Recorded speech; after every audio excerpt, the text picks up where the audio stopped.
மறைந்தும் மறையாமல் நம் அனைவருடைய உள்ளங்களிலும் வாழ்ந்து கொண்டிருக்கிற ஏஜி என்று பொதுவாக அழைக்கப்படுகிற ஐயா ஏ கோவிந்தசாமி அவர்களுடைய இந்த நினைவிடத்தில் இன்று அவருக்கு அரசு நிகழ்ச்சியாக தளபதி அவருடைய ஆட்சி காலத்தில் அறிவிக்கப்பட்டு அவரே இந்த அரங்கை திறந்து வைத்தது இன்று அனைவரும் நிறைவு கூற வேண்டிய ஒன்று. தளபதி அவர்கள் இங்கே இது துவக்குகிற பொழுது இங்கே வந்து துவக்கி வைத்ததை நீங்கள் அனைவரும் அறிவீர்கள். அவருடைய கட்டளையின் பேரில்தான் இன்று கழகத்தின் சார்பில் நான் ஐயா ஏஜி அவர்களுடைய சிலைக்கு மாலை அணிவித்து திராவிட முன்னேற்றக் கழகத்தின் சார்பில், ஏனென்றால் அந்த கட்சியை வளர்த்த ஒருவர், அவருக்கு நான் இங்கே மரியாதை செலுத்துவதற்காக நாங்கள் கழகத்தினுடைய சார்பில் அனைத்து பொறுப்பாளர்களும் இங்கே வந்திருக்கிறோம். குறிப்பாக ஏஜி அவர்கள் கடலூர் மாவட்டம் வண்ணாரப்பாளையத்தில் 1918 பிறந்தவர். ஜூன் மாதத்தில் அவர் வளவனூர் சட்டமன்ற தொகுதியிலே 2 முறை 1952, 57, பிறகு முகையூர் தொகுதியிலே 1967, பேரறிஞர் அண்ணா அமைச்சரவையில் விவசாயத்துறை அமைச்சராகவும் பொறுப்பேற்று மிகச் சிறப்பாக விவசாயத்தை வளர்க்க பாடுபட்டவர்தான் ஐயா ஏஜி அவர்கள்.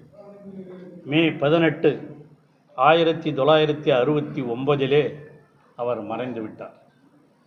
இவரது நினைவாக திண்டிவனத்திலே தொடங்கப்பட்ட அரசு கலைக்கல்லூரிக்கு ஏ கோவிந்தசாமி அரசு கலைக்கல்லூரி என்று திராவிட முன்னேற்றக் கழக அரசால் பெயரிடப்பட்டது.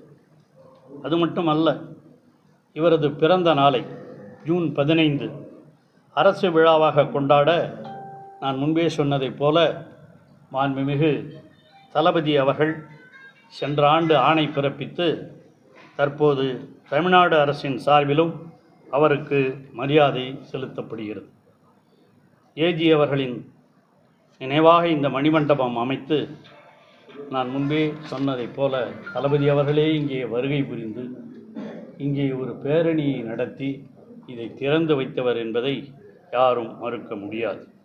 அவருடைய 108வது பிறந்த நாளில் இன்று இங்கே அவருடைய நினைவிடத்தில் அவருக்கு மரியாதை செலுத்துவதிலே நாங்கள் குறிப்பாக விழுப்புரம் தெற்கு மாவட்டத்தை சார்ந்த கழகத் தோழர்களும் விழுப்புரம் நகரத்தை சார்ந்த கழகத் தோழர்களும் இங்கே வருகை புரிந்து அவருக்கு மரியாதை செலுத்தி இருக்கிறோம்.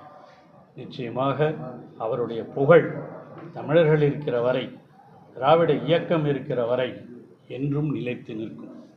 உதயசூரியன் சின்னத்தை கொண்டு வருவதிலே கலைஞரும் ஏஜி அவர்களும் செய்திருக்கிற சாதனைகள் எல்லாம் யாராலும் மறுக்க முடியாது. அந்த நினைவாகத்தான் இன்று அவருடைய நாளை இங்கே அவருடைய நினைவு மண்டபத்திலே நாம் அனைவரும் சிறப்பித்திருக்கிறோம். வருகை புரிந்த உங்கள் அனைவருக்கும் என்னுடைய பலமார்ந்த நன்றி, வணக்கம். இங்கே நம்ம இவரை பற்றி சொல்ல வந்திருக்கிறோம். 1 மாத கால ஆட்சி மக்கள் முடிவு செய்திருக்கிறார்கள். அது என்னங்கிறது எல்லாருக்கும் தெரியும். தளபதி அவர்களும் நேற்றைக்கு முதல் நாள் மகளிரணி கூட்டத்திலேயே அதை பற்றியெல்லாம் சொல்லியிருக்கிறார். இது ஏதோ மக்களுக்காக நடைபெறுகிற ஆட்சியாக தெரியவில்லை என்பதுதான் உண்மை. ஆகவே அது மக்கள் வருகிற காலங்களிலே முடிவு செய்வார்கள். அதைத்தான் தளபதி சொன்னார். எப்பொழுது அடுத்த தேர்தல் வந்தாலும் நிச்சயமாக திராவிட முன்னேற்றக் கழகம் வெற்றி பெறும். அண்ணாமலை வந்து பாஜக விலகி ஒரு இயக்கத்தை தொடங்கியிருக்கிறது, எப்படி பார்க்குறீங்க? அது இன்னும் இயக்கம் தொடங்குறது எல்லாருக்கும் இருக்கிற உரிமை. அவர் தொடங்கி இருக்கிறாரு. போக போக அதெல்லாம் தெரியும், மக்களுக்கு என்னென்னு புரியும். அது எப்படி இருக்குதுன்றது எல்லாரும் தெரிஞ்சு கொள்வார்கள். திமுக கூட்டணியிலிருந்து விடுதலை சிறுத்தைகள் கம்யூனிஸ்ட் கட்சிகள் வெளியேறிட்டாங்க. திமுக கூட்டணி அதையும் தலைவர் சொல்லிட்டாரு. அந்த கட்சிகளுடைய விருப்பம், அவர்கள் எதை வேண்டுமானால். திமுக கூட்டணி என்று